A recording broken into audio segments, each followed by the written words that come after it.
Welcome to Jace Media Video Interviews. I am your host, Justin Smulison, Jace contributor from across the pond.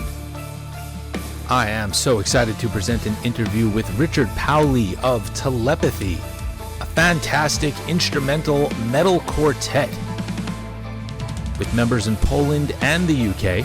Richard's from the UK. Their new album is called Transmissions. It is available everywhere from Pelagic Records. And we'll talk all about the themes on this album, conceptually as well as musically, and how and why Telepathy is able to give us such great music that is open to so much interpretation. I really, really love it. I was also a big fan of their predecessor album, Burn Embrace, from 2020.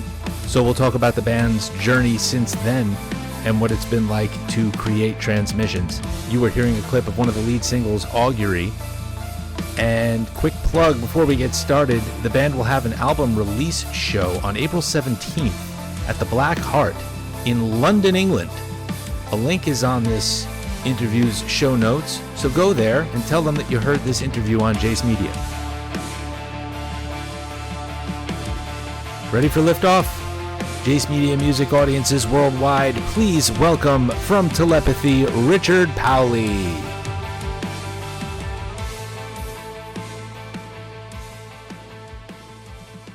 All right, I am joined by Richard from Telepathy. I had a feeling you were going to show up today. I had this feeling, this telepathic feeling. Yeah, how are you doing, Justin? It's great. Great to see you. I just want to fill in the audience here. I became aware of the band in early 2020, and we did an interview, like we were saying, just prior to the pandemic being declared a worldwide emergency.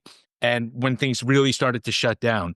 But this was the music that I was so plugged into at that time. I was already kind of feeling kind of dark and isolated at night listening to Telepathy. And then I had the next 5 years to feel dark and isolated listening to Telepathy. So it's great that you've got a new album. It's called Transmissions. You're opening up. You're communicating with the world again. That's what I'm taking away from this album. Yeah, it's been a long 5 years. Yeah. Yeah, I know we were talking and we spoke at the beginning of, well, just when we were about to release Burn Embrace.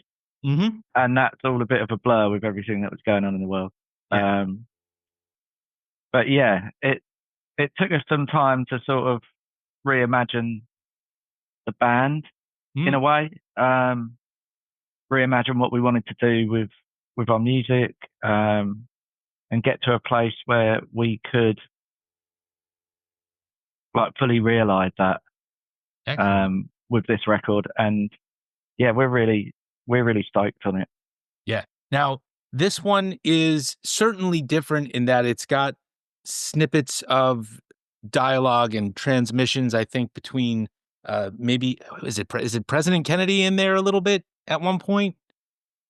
Oh, I don't think President Kennedy's in there. We've got I hear like a Boston accent say, "I want to know if this is reaching you out there." It's kind of...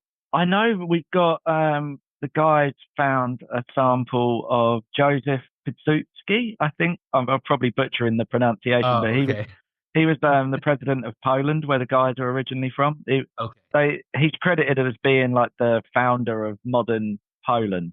Right. And so I was way off there, but still. Well, maybe. He was prime ministerial, presidential guy. I imagine somebody talking like this and trying to communicate with the aliens, something like that. That's what I got going on. I'm killing Rich right now because I'm just a fast talking New Yorker who's super caffeinated, and he's this very relaxed guy in the UK. He's trying to chill out and just get on with his day, and I'm killing him here. But he's great. I'm good. I'm good for it. All right, good. Yeah. And so, but that was one of the things that we talked about when I heard about Burn Embrace, or when I listened to it. You said in the next album you wanted to incorporate more, not lyrics per se, but vocals. And I think that's something that obviously is almost like a recurring theme or character that shows up. Yeah. We were talking about that. And what we ended up doing was chopping up loads of samples of voices and and various, like you said, various different transmissions Right. to go along with the concept. And I think from where we were finishing recording that record was a really pretty tough record to make for us I'll because bet. we were touring a lot at the time we were writing it. So we'd come back from a tour, go away for the weekend, write, and then we recorded it. And during the pandemic, both me and Pete did different projects. I did a post-punk industrial type band for a bit, and Pete started his masters in film score. Hmm. So I think a lot of what we kind of reimagined the band as was putting all of those influences, soundtrack work, film score, with some maybe more electronic, like industrial type elements. And we ended up with the guys making this record. Yeah. We didn't end up using our own vocals. No. We thought this was a more interesting approach, maybe. Yeah, it's cool. And this album, I feel like Burn Embrace has a little bit more of death metal elements to it than this one. And but I'm not a death metal fan per se. I love the music. I just don't always love the vocals. So that's why I loved Burn Embrace so much, because, oh, great, I get the music without Cookie Monster singing it. This time, you stripped it down a little bit, and it's just as intricate, but it's not it's not it's taken me to places in a different way. I feel like the last one took me in, this one takes me out a little bit. Yeah, I think, to be honest, I think that's spot on. Yeah. And I think that's how we feel personally in our lives. I think it's kind of reflected in that. With Burn Embrace, it was a lot of even when we were touring the previous record to that, we were very much on our own. We wrote and recorded it way out of our comfort zone, like out in I want to say Wiltshire countryside, but it wasn't Wiltshire. It was out in Woburn. So it was an isolated experience when we were writing it as well. And I think with this one, it's funny you mentioned the death metal thing, because I was talking to someone the other day and they mentioned the track from Burn Embrace. And I remember one riff on it. We were talking to the producer at the time, and he was like, "That's like a immolation riff." We're also not really, can't claim any of us are big death metal guys. Right. I like Blood Incantation, like as a modern death metal band. I like old Morbid Angel stuff. I like At the Gate, Right. Entombed, and that's really where my death metal knowledge ends. And that's amazing, because that's in some ways what poured out of you for the last album. And on this one, is it the same lineup as last time? No, Ted, our bass player, he left just after we released that record. Okay. And Christian, the Pete and Albert's brother. So there's three brothers in the band now. Christian was our original bass player. He left. Okay. Then Ted joined, and now Christian's come back to the band. So you're the odd man out in the band as far as the family is concerned, right? Yeah. Yeah. So if you've got an idea, you got a lot of lobbying to do to get the brothers on board, right? Yeah. No, it's not. To be honest, they're as much my family as my family are now. Like it's we've been together like 10 years. Yeah, no, it's great. And so you guys were, check that out. This is you in the back right there. Yep, that's me. That's you in the back. Yeah, and you've got. I didn't want to forget to not just plug it, but also talk about it. You've got 3 shows coming up. This interview is going to come out just before the Transmissions album launch show in London, which the local Jace Media music audience is around for. Where's that show going to be? That's at the Black Heart in Camden. The Black Heart in Camden. And what's the vibe like there? I've never been to London. I've never. Yeah. Small, sweaty venue. Yeah. Like you can fit 200 people in it. That area is That's where you've got a Desert Fest in New York, I think, haven't you? In New York? If we do, Yeah. I'm not cool. I don't get those invites. I'm not cool enough. Oh, okay. Well, we've got a Desert Fest in Camden here, and it's just a lot. It's just a like a musical, artsy part of London. Cool. Yeah, and then we're going to Europe shortly after that. We're playing in Leipzig on May the 6th, Berlin on May the 7th, and then we're going over to Denmark to play a Colossal Weekend Festival with around Pazuzu and Chatpile, and then we're playing in Bremen and Siegen on the way All home. right. So we're doing like a little German tour of release shows, Yeah. and playing this festival. Now, when you play, it's just the four of you, right? Do you have a? Yeah, Yeah, it's just four of it. There's, like we said, there's no vocals per se. Let's just say 99.9% no vocals. So how do you command an audience? Is it tough when they got their phones out and stuff and there's no vocalist to shout, might as well jump. They're not going to be singing that. So how does Telepathy go into a show? What's the mindset? Um, I I've never really thought about it Oh in no. term in terms of not having a front man. Right. Um, so it's pretty much, it's four guys. Yep. Uh, we have we have like a lighting rig Okay, cool. we'll take with us, um, and we just give it 150%. Yeah. I mean, we grew up with like bands like Dillinger Escape Plan and Bot. So it's not a Telepathy show isn't like your typical kind of shoegaze, looking at the pedal boards kind of show. It's Right. we want to get into the music as much as we can. Yeah, you gotta connect through that distorted guitar right there and through Yeah, through all that. That's why I find your music so captivating just as a listener. And then I'm imagining it as an audience member. That's got to be wild. Because as long as you guys are doing anything close to what you're doing in the studio, you should be able to just get them right in, right? It's almost hypnotic. yeah. I think that's kind of a part of it. I tend to think that my favourite shows we play are where something happens and then it's over. Um, it's you just get into that. You're not thinking anymore. Right. I wouldn't call it like meditative or something like that, No, but it's you're in the zone. yeah, in the zone, and hopefully the audience come with us. And Yeah. I mean, we're really lucky in that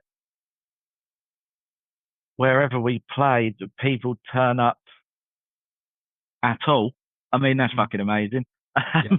but also that they generally turn up with really open minds, and that's kind of in part due to maybe the audience that we've built through playing different festivals, but also due to like some of the bands that have taken us out on tour with them. Mhm. Well, we've been fortunate enough to be placed with bands that have a pretty open-minded audience. That's great. Yeah. When you play these next bunch of shows, are you Yeah. playing with other instrumental groups or they have, do they have singers? I think in Berlin we're playing with Black Pyramids, Yeah. who are kind of like a sludgy, heavy band. They've got a vocalist. Mhm. The same thing at this festival. Chat Pile vocalist, Randy Pazuzu vocalist. Yeah. Um, and maybe some of the shows I don't know the local openers, if I'm honest. Right. Okay. Oh, that's cool. And when you is it cool when you connect with an audience, when you see a member who knows the part but obviously can't say the words? Does that like blow your mind sometimes? Yeah, yeah. Yeah, sometimes you can see people in the front row that are they're waiting for their favorite riff. Right. Yeah. And I think with this new record, hopefully, it's a lot more melodic than the stuff we've done in the past.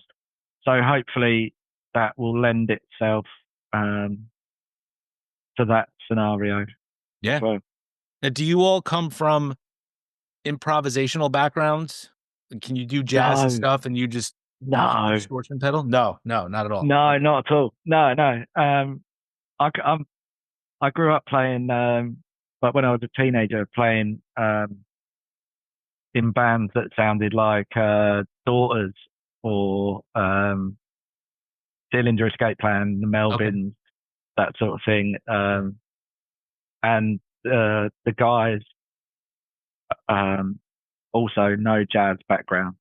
Okay. I mean, we can improvise in a jam room, but everything we write is pretty structured. Yeah. It is how it is.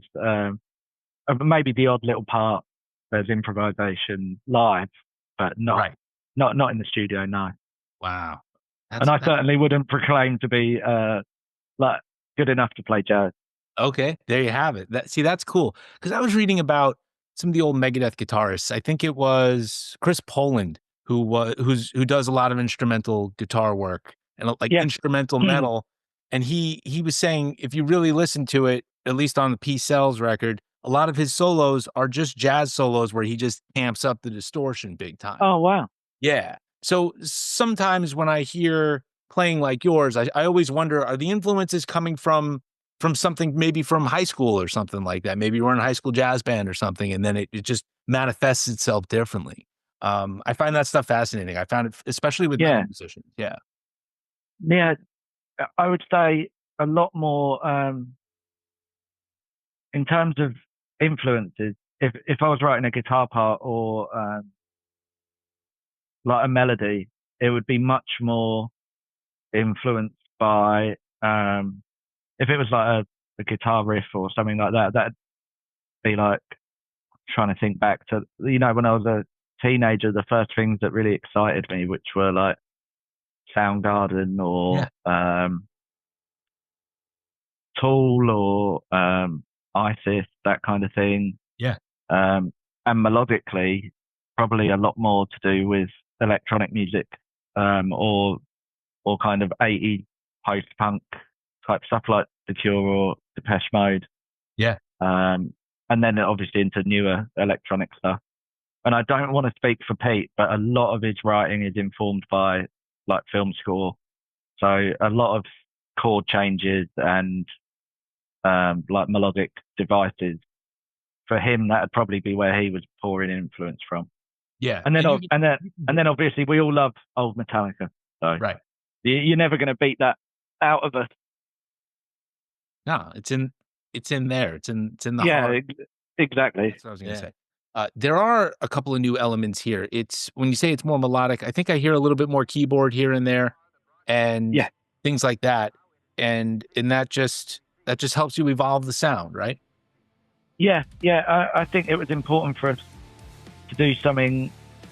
We wanted to do something new with this record, and I think bringing in a lot of the synthesizer elements and like electronic soundscape type stuff allowed us to open up the music, like how you were saying this one reaches outwards, the other one reaches inwards. I think a lot of that comes from Burn Embrace was quite a rhythmically challenging record in many ways, like lots of changes, lots of intricate parts woven together, and it felt quite claustrophobic to me. And that's what we wanted to put across with that record. But this one is a lot more open in terms of space in the arrangement, and also space in the melody, space in the riff. So in that way, we wanted to. I don't want to say it's like an opposite, but it allowed us the chance to do something new, and it allowed us with these songs the space to start messing around with synthesizers, start messing around with There's some strings and things like that on the record, which we didn't have the space or the parts of the songs that warranted it before. And you can hear it on a song like Augury. Am I pronouncing it correctly? Yeah. It's there, and it's almost Pink Floyd-ish in a way, where you've got this simple keyboard part, and then you're able to get more intricate as the layers are poured on top. It's like a layer cake of that. Yeah, totally. We all love Pink Floyd as well. Sure. And I think there's a lot of influence on that song in particular, maybe from like the more Scandinavian kind of electronic artists like Roykstop or Fever Ray from the Knife, and that's a lot of they're the kind of things we wanted to pull into the record this time. Excellent. Yeah, no, the songs that are released as singles are, they're fantastic. The thing I love about listening to your music is that I put it on and I can zone in, I can zone out, but I know that I'm having some sort of really wild audible experience. And that's what I look for in a new band or in music that I really, those are the sorts of things. It commands my attention, but it also gives me the space to step back a little bit and I'm going to go wash dishes and listen to Telepathy for a little bit. That's how I go. Well, that's wonderful. Thank you. Yeah, that's really great to hear. Because I think there's sometimes a danger with purely instrumental music that it can become just a background. Right. Like a dinner party. Right. Oh, I'll put it on in the background and it'll be this gentle music, and that's not us. No, it's not. But yeah, that's wonderful to hear. Yeah. And if for us, we wanted to structure the record almost like the narrative of a film. So if it can take you someplace, that's fantastic. Excellent. Yeah. Well, you succeeded on that front, and I would love for you all to make it over here to the U.S. You were right. There is a Desert Fest in New York. They only send those invitations to cool people, and apparently it's not happening again until 2026. So maybe submit your entry now to get on the bill for that, and I'll make my way over there. That'd be great. Yeah, we've done quite a few interviews for this record in America, which is still pretty mind-blowing to us. Yeah, that you're making it overseas. Yeah, that's cool. Yeah. That people are even interested in this in another continent. Do you know what I mean? We're pretty fortunate. We've toured quite extensively through Europe and the UK, but we were talking as a band, and if there's a chance to get over to America on this record, we certainly will try our best to do it. I don't know the scenario at the moment with visas and things like that, but we've been looking at this festival, Post Festival, that happens in Indianapolis. It's got an amazing lineup this year, really incredible lineup. So maybe something like that in the future can work out. Who knows? Yeah. I'm looking at a show that's something that you did in 2021 called the Riffolution Festival. And you remember that one? Yeah, I think it was in Manchester. Yes, that's right. In September 21. And I feel like that was the time when shows were starting to come back on and you were able to get out there a little bit more.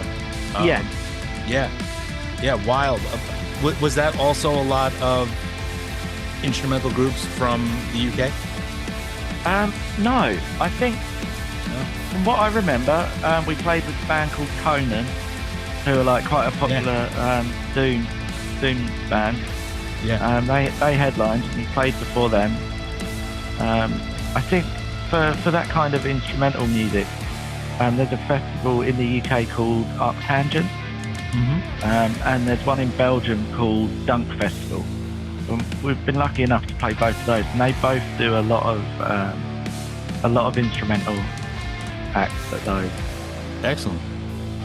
And do you ever change the set based on where you're going to be? Do you pick up on a specific vibe in a certain country or a city, and you say, you know what, these folks, they like this, they like a little bit more keyboard driven stuff? I'm making that up, of course, but these people are solid heavy metal, we got to give them the riffs. You ever change it like that?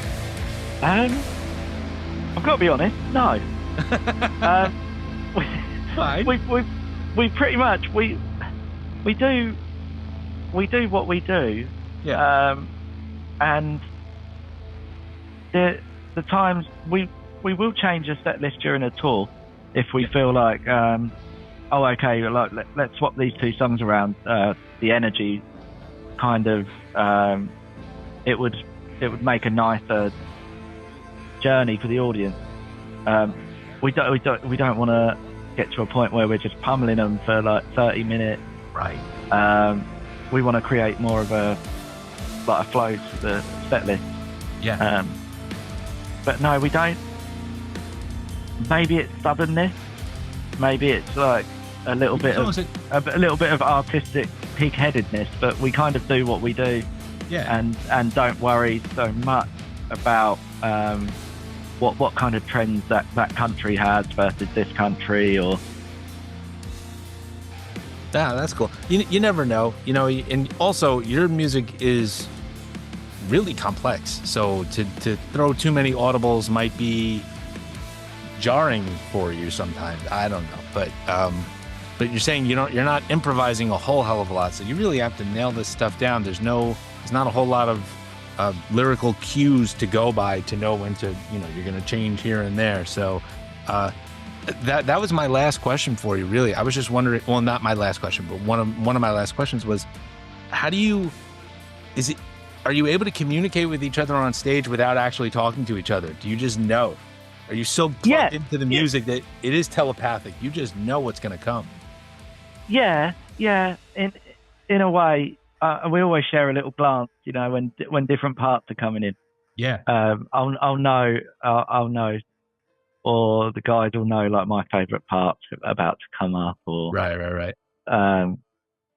Yeah, there is a part of that. Excellent. So I'm going to let you go in a moment, Rich, but I just wanted to. No problem. Yeah, but I just wanted to, give you the floor. I mean, you've already expressed a lot of gratitude for fans, people who come to the shows, and people who are hearing you from other continents. Is there anything else that you want to say to anybody listening whose interest is piqued by telepathy and transmissions? No, just that we really hope you enjoy it.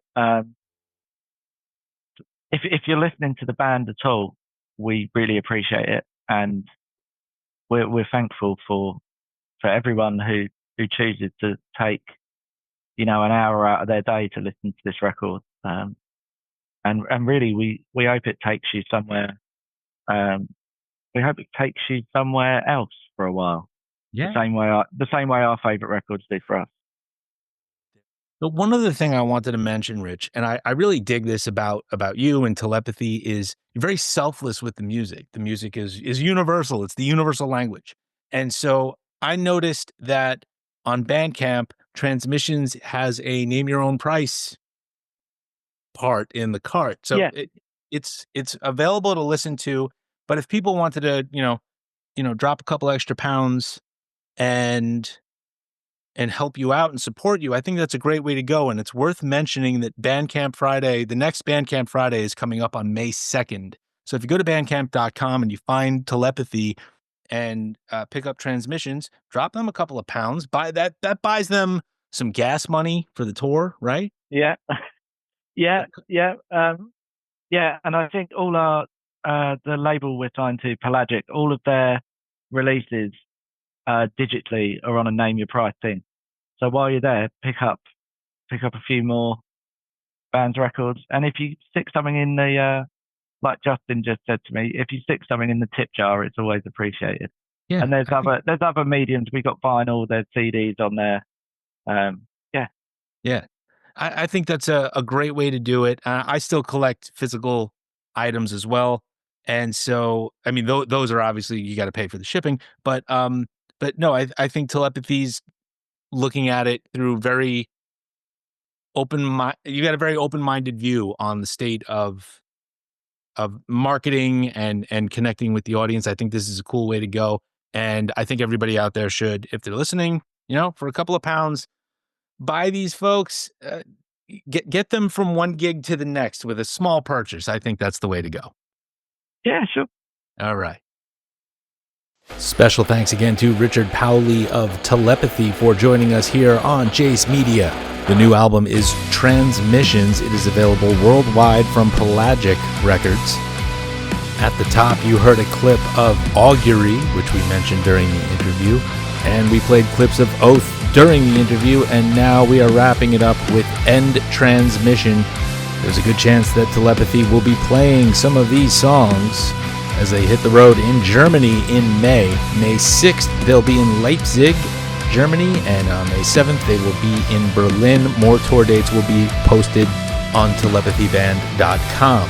And of course, if you are a member of our local Jace Media Music audience in the UK, be sure to head over to the Transmissions album launch show at the Black Heart on April 17th.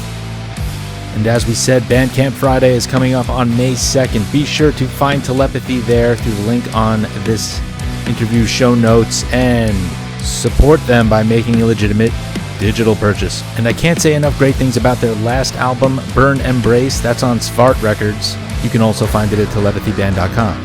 As always, make legitimate purchases of the music, merch, and tickets to support hardworking artists like Telepathy.